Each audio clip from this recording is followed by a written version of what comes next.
Have you ever walked into a room and felt the entire energy shift before you've even said a word? Suddenly, people get quiet, awkward, defensive. But here's the brutal truth: no one ever tells you clearly when your energy is truly powerful. It doesn't just influence people. It disturbs the hell out of them. Not because you're doing something wrong, but because your very presence exposes everything they're desperately hiding from themselves. Carl Jung revealed this clearly decades ago. He called it the shadow, those parts of ourselves we bury so deeply we pretend they're not there. But your energy wakes these hidden parts up in other people. That's why they suddenly act weird, defensive, passive-aggressive, fake smiles, covering real tension. Understand this clearly: it's never you they're reacting to. It's what your presence triggers inside them. If you've ever been called too intense, too much, or felt guilty simply for existing, pay attention. Because until you learn how to master and protect your powerful energy, you'll keep shrinking yourself just to make others comfortable, and it will quietly drain your life away. I'm not just going to explain why this happens. It'll show you exactly how to protect your energy, set invisible boundaries that actually work, and finally stop absorbing other people's chaos. By the end of this, you'll understand exactly why people get uncomfortable around you.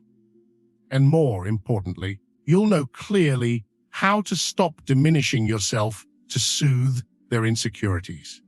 But before we dive deeper, let's clarify one critical thing. What do we actually mean by energy? Because if we don't define it right now, this whole conversation is going to get dismissed as woo-woo, nonsense. And this isn't that. This is psychology. This is physics. This is real. When I say energy, I'm not talking about crystals or incense or chanting under the full moon. I'm talking about the field you carry. What Carl Jung called psychic energy: your thoughts, your emotions, your unconscious drives. All of that forms a charge. And that charge doesn't just stay locked inside your body. It leaks, it expands, it broadcasts to the outside world. Jung believed every single person walks around with a psychic field that interacts with others constantly. You're not just talking to someone's mouth. You're interfacing with their unconscious mind, their childhood wounds, their hidden fears. All of it. That's why some people feel instantly magnetic and others just feel off. Now, fast forward to modern science. What does quantum physics say? It says everything is energy. Matter is energy. Thoughts are energy. Emotions are energy too. Your body is literally vibrating atoms in motion. And just like a tuning fork can affect the frequency of another nearby fork, your internal state affects the people around you without words. Let me make it real simple. Have you ever walked into a room where two people just had a fight? They're not yelling anymore, but you feel it like static in the air. That's not imagination. That's energy residue. Your nervous system detects that tension without anyone needing to explain it. And on the flip side, have you ever met someone whose presence instantly made you feel calm, like your whole body just exhaled? That's also energy. You're syncing up with their frequency. Your body is mirroring them, literally. Look up mirror neurons in neuroscience. They're the biological basis of empathy. And they prove you don't need to talk to feel someone. So when I say your energy disturbs people, I'm not being poetic. I'm telling you that the frequency you walk around with, your unresolved trauma, your inner confidence, your self-awareness, all of that is felt by others, consciously or unconsciously. Jung once said, until you make the unconscious conscious, it will direct your life and you will call it fate. Now, flip that. When someone else hasn't faced their unconscious and you walk in fully present, your energy becomes a mirror and they don't like what they see. So, No, you're not imagining it. You're not too much. You're just tuned in. And that's rare enough to rattle the ones still asleep. Let's start with one of the most subtle but powerful signs that your energy shakes people up. People feel nervous around you, and you haven't done a damn thing. You didn't raise your voice. You didn't say anything controversial. You barely even spoke. But suddenly their body language shifts. They avoid eye contact. Their laugh gets fake. Their hands fidget. And you're sitting there thinking, what did I do? And here's the truth. You didn't do anything. Your energy did. Let me break it down for you. People who haven't dealt with their own inner chaos. People who are emotionally disconnected, insecure, hiding behind a mask. They walk around wearing psychological armor all day long. Armor built from avoidance, denial, pretending everything's fine when it's not. And then you walk in clear, present, unapologetically aware. You might not even realize it, but your presence carries clarity. And clarity is confronting to people who live in distortion. Carl Jung called this projection. When someone's unconscious baggage gets too heavy to carry, they throw it onto the nearest person who makes them feel something they can't explain. So suddenly, they're uncomfortable around you. Not because you're mean, not because you're doing anything wrong, but because your very presence is pulling their shadow to the surface, and their nervous system panics. They don't know how to name it. So what do? They get awkward. They laugh too hard at your jokes, or over-explain themselves, or go quiet like they just saw a ghost.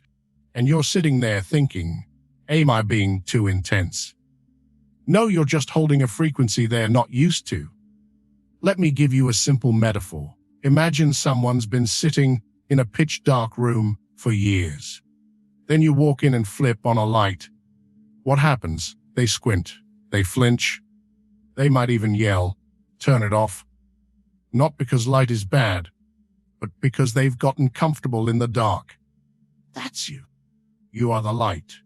And they're reacting to how unfamiliar truth feels. There's even neuroscience to back this up.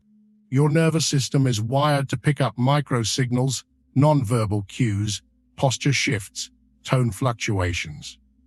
When someone near you is fully grounded and authentic, their nervous system radiates coherence. And for people who aren't used to that, their own system starts glitching. Literally, their heart rate goes up, their cortisol spikes, their mirror neurons start misfiring because their brain doesn't know how to match your frequency. So, no, you're not too much. You're not making it weird. What you're doing is holding up a mirror. And that's the thing about mirrors. Some people see themselves and rise. Others see themselves and run. But let them. That reaction has nothing to do with your worth and everything to do with what they've been avoiding in themselves. But now, let's talk about a sign that really messes with people's heads, especially yours, if you don't know what's happening. Strangers randomly challenge you or hit you with passive-aggressive energy out of nowhere. You walk into a store, you're polite, calm, you just ask a question, and the clerk gives you that tone. You know, the one. Dry, condescending, just enough attitude to let you know they got a problem. And it sure as hell isn't about the price of milk. Or you're at work. You present an idea in a meeting confidently, clearly, and someone immediately tries to one-up you. Not because your idea was flawed, but because they felt your presence and their ego couldn't take it. Here's what's really going on. Your energy signals strength, inner stability, self-possession, clarity. And that makes certain people feel small. Not because you made them feel that way, but because they're already carrying insecurity they haven't dealt with. So what do? They attack. Not directly. That would be too obvious. They go passive-aggressive, snide comments, sarcastic jabs, undermining your tone, questioning your intent. It's not a conversation, it's a power game. Why? Because when someone's identity is built on control, image, or approval, and you walk in with nothing to prove, they feel the imbalance. They feel exposed. Their ego goes into defense mode. Psychologically, this is called ego threat when a person perceives someone else as superior in a way that challenges their self-image. In a 2004 study from the University of Michigan, researchers found that people who are more insecure about their self-worth are far more likely to react with aggression when they feel challenged, especially by someone who doesn't even realize they're triggering them. So, you're not imagining it.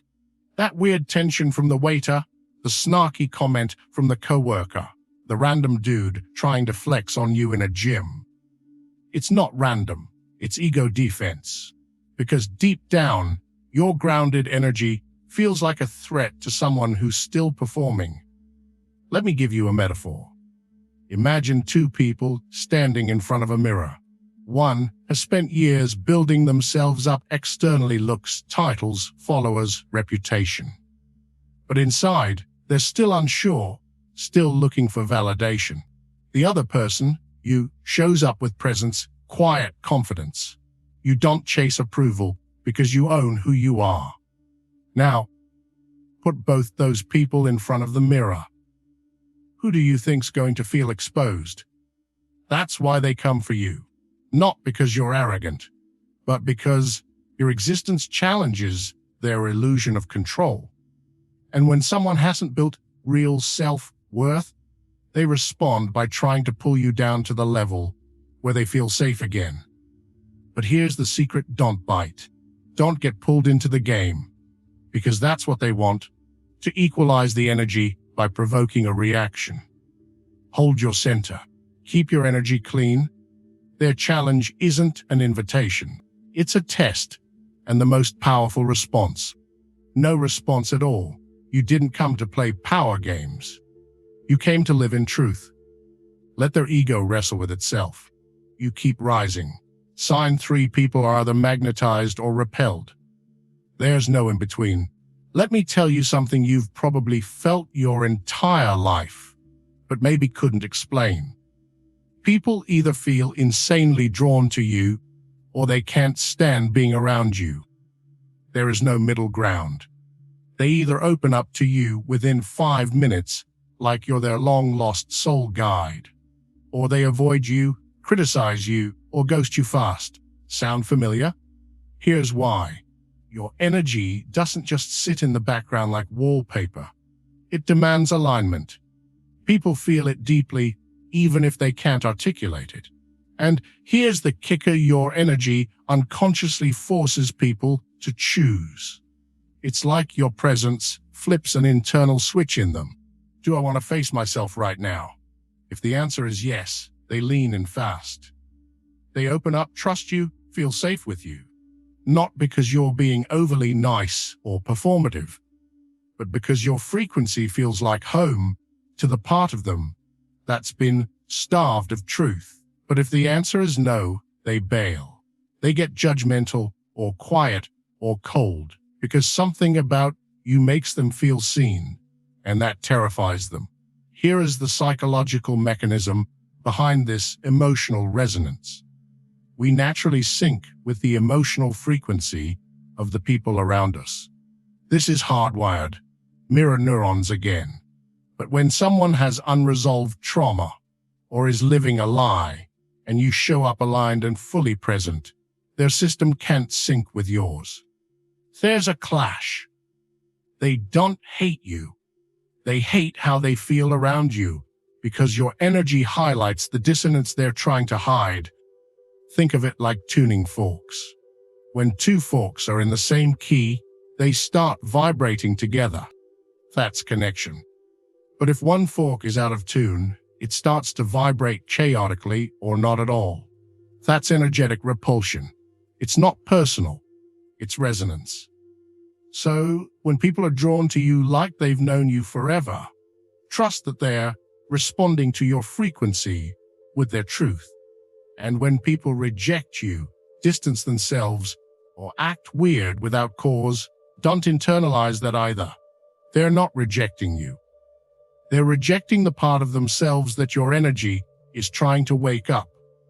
Let me give you a real-world example. You meet someone at a gathering. You barely say much, but within minutes, they're telling you their whole life story. Childhood wounds, insecurities, dreams they've never said out loud. That's not because you asked the right questions. It's because your presence feels safe enough to drop the mask. Now, contrast that with someone who gives you side eyes, avoids small talk, or suddenly stops texting after one deep conversation. That's a nervous system saying, "This is too much clarity for me right now." And here's the bottom line: you're not meant to be digestible for everyone. You're not here to make people comfortable. You're here to be real. And that kind of energy polarizes people on purpose. So stop trying to be likable. Be authentic. The people who are ready will come closer. The rest, let them walk. That's not rejection. That's alignment. This experience of being a magnet, drawing some people in while pushing others away, can feel confusing. You see how your presence demands a kind of alignment, but that can leave you feeling responsible for everyone's reactions. What if you could see this not as a burden, but as a powerful compass? What if you could learn to navigate these dynamics with clarity and grace, protecting your own peace in the process? Let's explore how this magnetic pull shows up in your life, especially with two very different kinds of people who are drawn to your light for very different reasons. You've noticed it, haven't you? You seem to attract two distinct groups: the deeply sensitive souls who see you as a safe harbor, and the emotionally draining people who see you as a free charging station. This isn't a coincidence. When your energy is strong and clear, it's like a beacon in the fog. True empaths, the ones who are also tuned in, are drawn to your stability. Around you, their own nervous systems can finally relax. They don't have to perform or put up shields. Your presence feels like coming home. But then there's the other side, the energy vampires. These aren't malicious monsters. They're often just people who don't know how to manage their own inner chaos. They feel the peace and strength in your field, and they instinctively latch on, hoping to borrow some of it for themselves. They might trauma dump within minutes of meeting you, or they'll call you whenever they have a crisis, leaning on you like a therapist they don't have to pay. They aren't trying to hurt you, but they are using you. They confuse your presence for their peace, and if you're not careful, you'll end up carrying their burdens long after they've walked away feeling lighter. This is why you sometimes walk away from a seemingly normal conversation feeling exhausted, foggy, or even a little sick. You've just been siphoned. To stop this, you need a way to check what's yours and what isn't. Here is a simple practice you can use anywhere, anytime. Micro-habit, the energetic check in purpose, to quickly distinguish your own emotions from the ones you've absorbed from others. How to?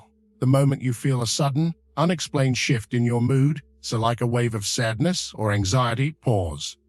Take one deep breath. Silently ask yourself, is this feeling mine? Don't search for a complicated answer. Just listen for the first intuitive hit. A yes, a no, or a sense of it feeling foreign. Signs you're doing it right. You'll feel a subtle sense of detachment from the emotion. It might feel less heavy, as if you've taken a step back from it. You get a flash of insight, realizing the anxiety you're feeling started right after you read that stressful email from your boss.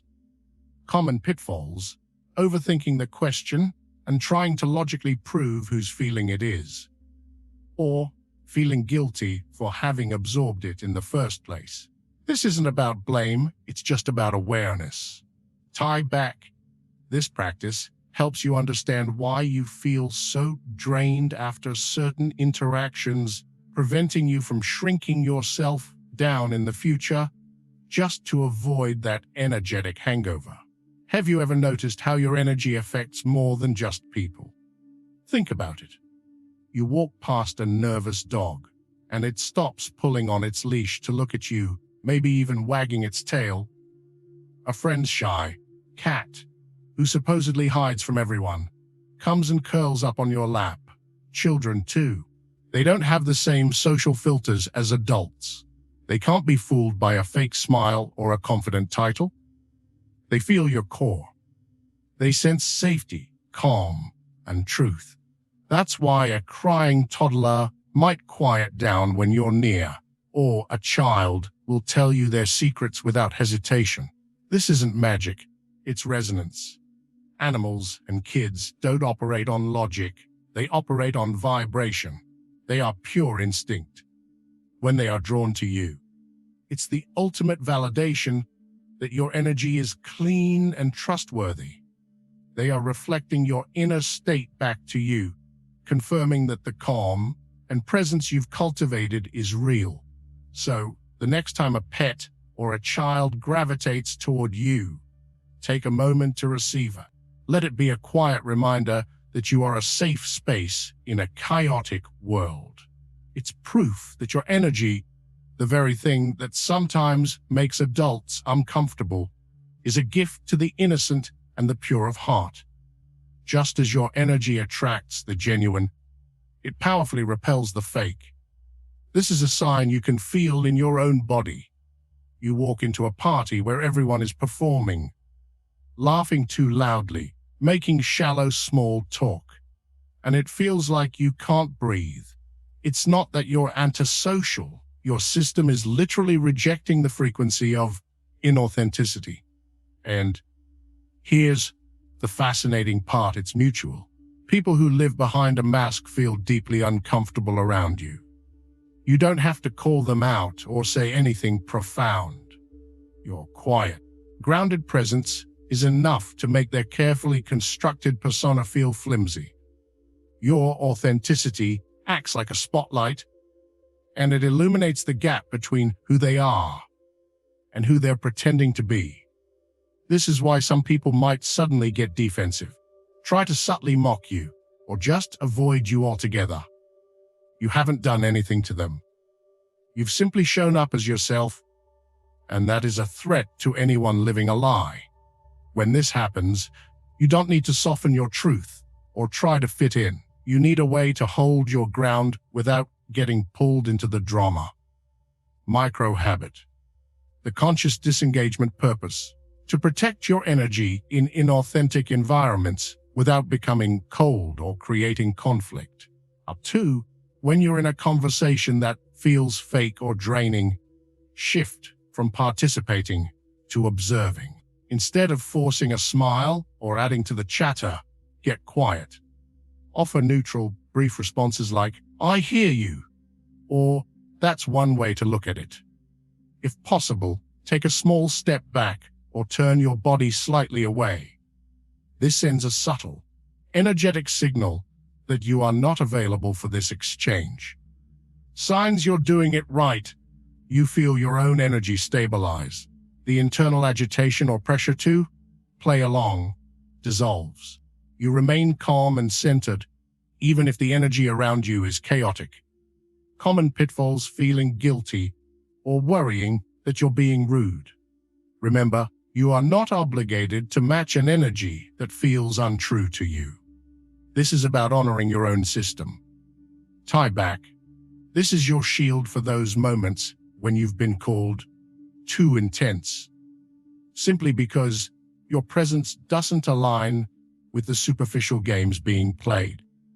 The most powerful reason your energy rattles people is because it wakes up their shadow. In the simplest terms, the shadow is everything a person has repressed: their insecurities, their secret jealousies, their unexpressed anger, their shame. Most people walk around pretending this part of them doesn't exist. They build a whole identity around being nice, successful, or in control. But that shadow is always there, waiting beneath the surface. Then you walk in. You've likely done some of your own inner work. You're not perfect, but you're not hiding from yourself. Your energy carries the frequency of self-acceptance.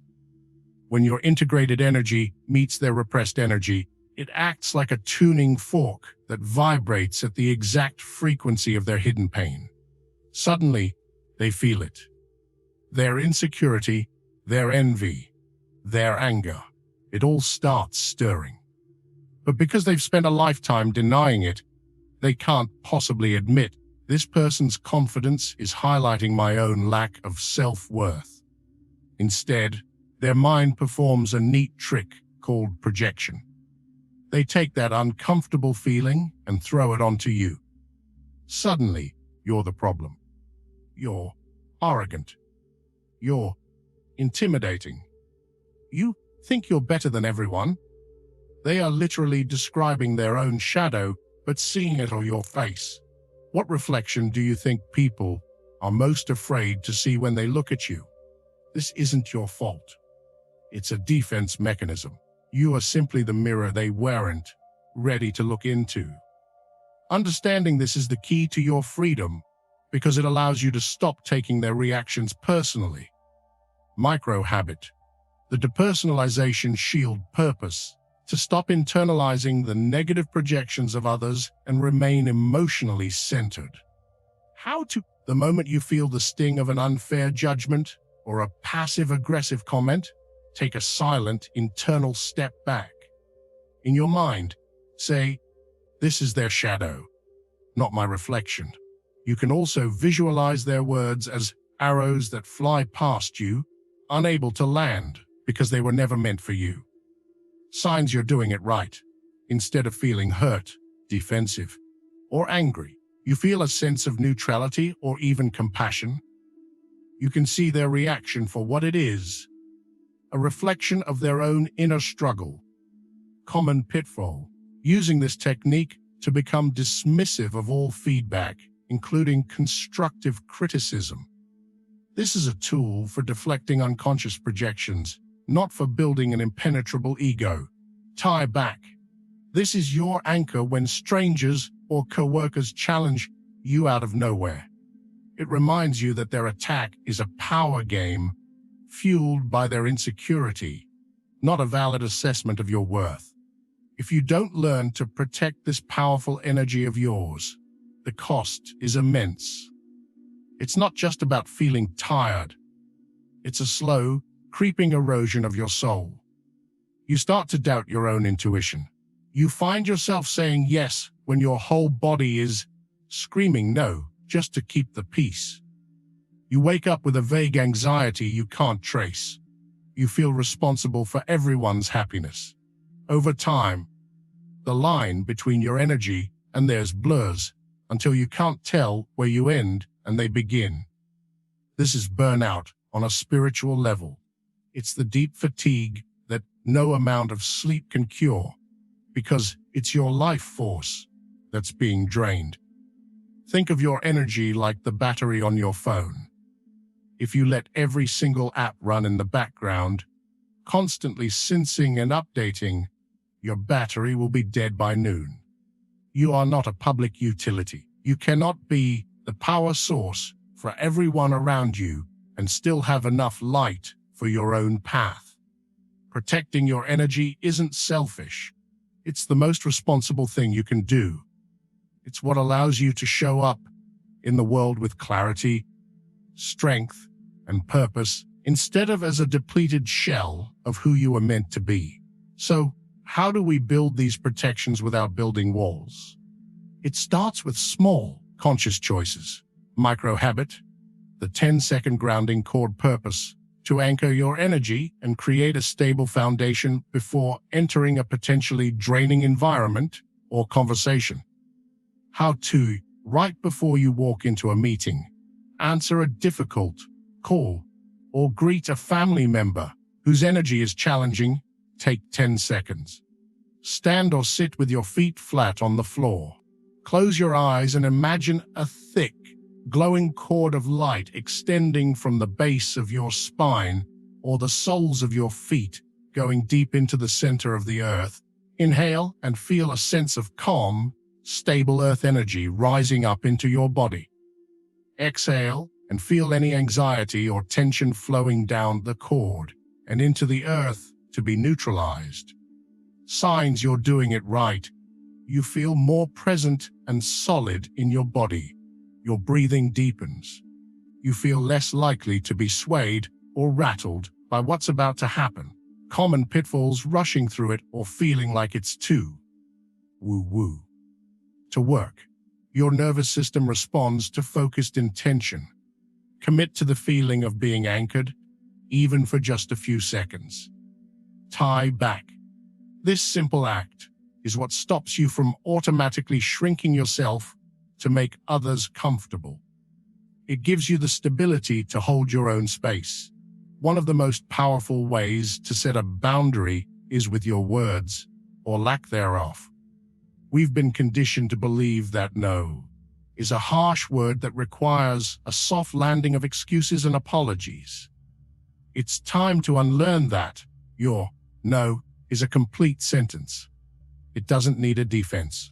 Every time you over-explain, you are subconsciously asking for permission to have your own boundary. You are giving the other person an opportunity to negotiate your needs. Stop. Micro-habit the no period. Practice purpose. To communicate your boundaries clearly and confidently without guilt or apology. How to? The next time you need to decline something, use a simple, direct phrase and then stop talking. Thank you for the offer, but that doesn't work for me. I appreciate you thinking of me, but I won't be available. I'm not able to take that on. Then embrace the silence. Don't fill it with excuses. Signs you're doing it right. It feels a little uncomfortable at first, but also incredibly empowering. You'll notice that respectful people accept your answer without drama. Only those who feel entitled to your energy will push back. Common pitfalls. Caving the moment there's a flicker of disappointment on the other person's face. Your job is not to manage their feelings about your boundaries. Tie back. This practice is the ultimate tool to stop absorbing other people's chaos because it prevents you from getting entangled in obligations that drain your life away. Just like you shower to wash off the dirt of the day, you need a way to cleanse the energetic grime you pick up. This doesn't require elaborate rituals. It can be a simple 2-minute reset before you go to sleep. Throughout the day, you are a sponge. You absorb the tension from the news, the frustration from a coworker, the anxiety from a loved one. If you take all of that to bed with you, you're marinating in it all night. No wonder you wake up tired. Micro-habit. The return to sender. Breath purpose. To consciously release any foreign or negative energy you've accumulated before you sleep, allowing for deeper rest and a cleaner start to the next day. How to, as you lie in bed. Take a few slow, deep breaths. With each exhale, visualize all the energy that is not yours. All the stress, worry, and heaviness from the day, flowing out of your body as a gray mist. See it dissolving into the air. Silently say, I release what is not mine. I return this energy to its source with love. Signs you're doing it right. You feel a physical sense of release, like a weight lifting off your chest or shoulders. Your mind feels quieter. You fall asleep more easily and wake up feeling more like yourself. Common pitfalls. Treating it as another task on your to-do list. This is an act of self-care. Bring a sense of gratitude to it. Gratitude for the ability to let go. Tie back. This nightly reset is the antidote to that feeling of being drained and guilty simply for existing. It ensures you don't carry the weight of the world into your dreams. Ultimately, the goal isn't to stop feeling. Your empathy is a gift. The goal is to stop absorbing. You are not here to be a sponge, soaking up every spill in the room. You are here to be a lighthouse. A lighthouse doesn't jump into the stormy sea to save the ships. It stands firm on its rock. It holds its light steady. It guides others to safety by being an unwavering beacon. It can witness the storm without becoming the storm. This is your new role. You witness the chaos, the pain, the fear in others. You can have compassion for it, but you don't wear it. Micro-habit, the witness. Don't wear, intention purpose, to shift from being an emotional sponge to a compassionate observer, allowing you to care without carrying. How to? When you notice yourself starting to take on someone else's strong emotion, mentally create a space between you and them.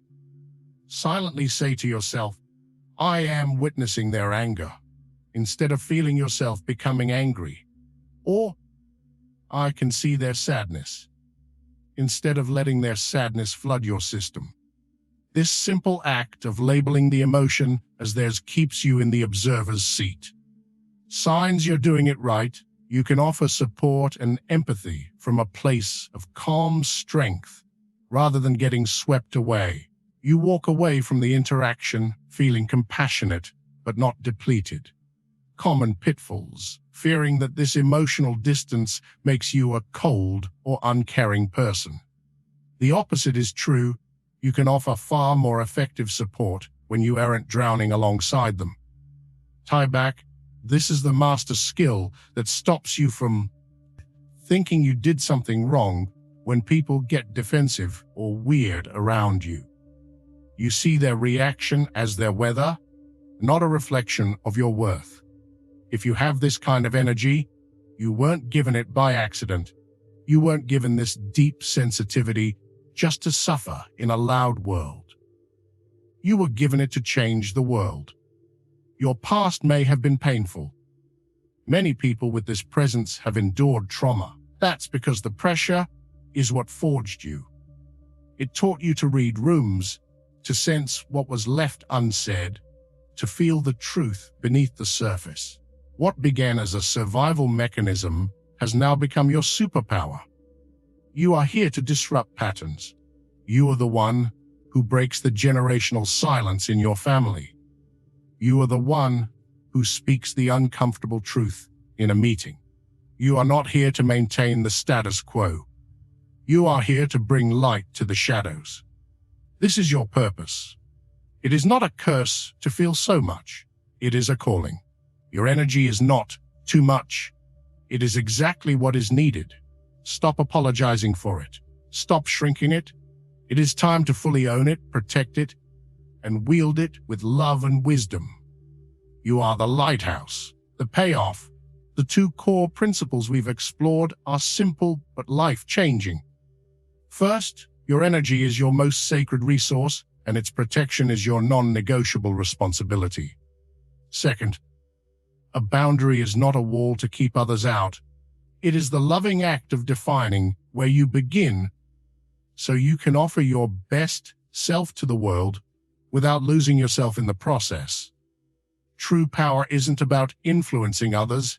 It's about maintaining your own inner sovereignty, no matter the external chaos. It's the quiet strength that comes from knowing what is yours to carry and what is not.